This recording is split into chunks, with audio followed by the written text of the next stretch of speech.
recap of where we are in our study in Genesis and what has happened, and we're going to jump ahead through up to Genesis 45 actually, and I'm just going to kind of go over the story real quick so you'll kind of catch up with what's happened. The famine continued in the land. As you know, Joseph is the prime minister over Egypt. His brothers have come once to buy food, to buy grain, and Joseph recognized them, but they didn't recognize him.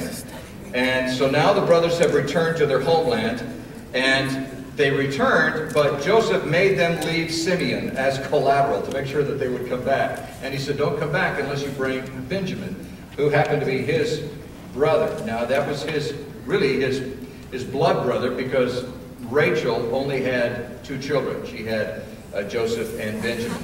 And so the other brothers had returned to their homeland, leaving Simeon as collateral. Eventually the food runs out, and they convinced their father, Jacob, who did not want to go along with this at all. He was just really, really upset because the way he figures it, he's lost Joseph. He doesn't know that Joseph is alive. He's lost Joseph, he's lost Rachel, and now Simeon is basically being held back in Egypt. And they want to go back, and they insist that Benjamin needs to go with them. And he is just really upset with that. He doesn't want to do that, but they are starving to death. And so he lets them return for more food and to take Benjamin with them, which was that criteria that Joseph had required for them to return to Egypt. They returned to Egypt quite fearful, because they had discovered on their last trip that the money that they had paid for the grain had been put back into the sacks of grain. And so their sense was that they would be accused of theft. They didn't know how it happened. Obviously they had no idea that it was Joseph. They just thought that the money had been planted there, and so they were panicked. And Jacob tells them, look, take double the money back, plus more money to buy more grain. And hold the money in your hand and show them, look, we really do want to pay. If there was some sort of a mistake and we want to pay extra. So they plan to double their payment and plead for mercy. Upon their return to Egypt, Joseph has them taken to his house for a meal, which totally freaked them out. That all of a sudden that Joseph, this prime minister of Egypt, says, I want you to come and sit at my house and have lunch with me. And they immediately explain their fear about the mix-up concerning the return payment, and they think that they're going to be trapped and taken as slaves. That's really what they think is going to happen. And Joseph responds in Genesis 43, verse 23, it's all right, he said, don't be afraid. Your God, the God of your father, has given you treasure in your sacks. I received your silver.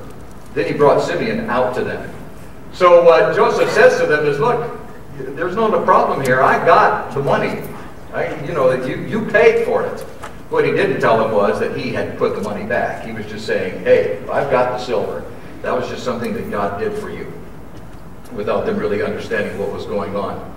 So Joseph meets Benjamin, and he is overcome with emotion.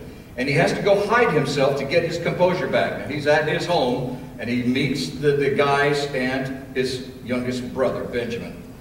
Now they're all seated at a table, but according to the custom of that time and of that place, Joseph eats by himself in one room.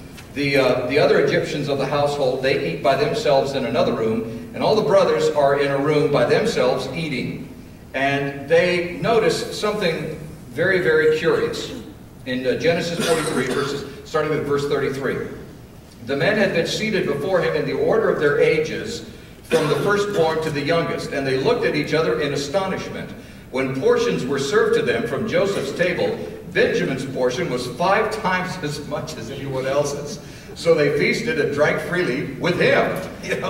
Dude, you got more, how about helping us out a little bit, But they noticed that Benjamin had 5 times as much, and they were just like, what is going on here?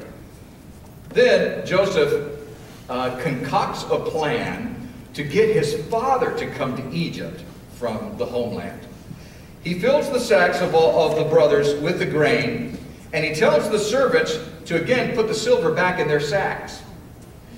But in the sack that belonged to Benjamin, he told them to put his own personal silver chalice. And so he has a silver cup that he uses. It's the prime minister's cup. And he has them put that silver cup in Benjamin's sack of grain. Then after the brothers have departed, the very next day, he tells the steward to go after them. And he says, the one who has the silver chalice is to be accused of stealing and brought back. So the brothers are in total panic now. They get stopped and they're saying, look, we didn't take anything. And they said, we'll see. Let's open up. Let's open up. The silver chalice. I can't believe you would do this after everything that Joseph did for you. Why would you do something like this? Open up your sacks of grain and let's see who has the silver chalice, if anybody does. And so sure enough, Benjamin has the silver chalice. And they are just totally freaked out. They come back to beg for Benjamin's life because Benjamin is their father's favorite since he's the only one left of his sons by Rachel, as far as the father knows. And they know that he's just going to be broken. And so Joseph finally breaks down. They come back to tell him to please spare Benjamin's life. And they explain to him what's going on.